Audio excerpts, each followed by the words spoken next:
નમસ્કાર, મનસુખભાઈ માંડવિયા.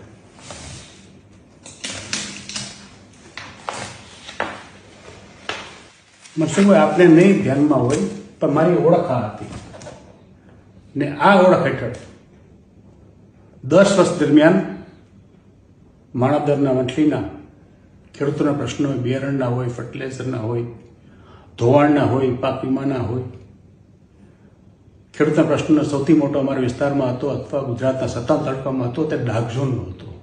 તે dark ઝોનનું movement 3 વર્ષ સુધી ચલાવ્યું હતું. ડાર્ક ઝોન ઉઠાવી હતો. તે રીતે જુનાગઢ માટે 600 કરોડનું અભિયાન સરકાર પાસે પાછા લેવાના, જુનાગઢમાં લોકશાહી અભિયાન ચલાવ્યો આખા જિલ્લામાં, ને આ સિવાય જુનાગઢના ગરીબો વંચિતો માટે એક BPL સહાયતા અભિયાન ચાલુ કર્યું હતું. તે અભિયાન સોમનાથમાં, જુનાગઢમાં, પોરબંદરમાં, રાજકોટમાં, જામનગરમાં 5 થી 6 જિલ્લાની અંદર 21 તાલુકામાં આખું અભિયાન ચલાવ્યું હતું. ને તે હેઠળ 75,000 ઉપરાંત ગરીબોને BPLના લાભ આપેલા હતા.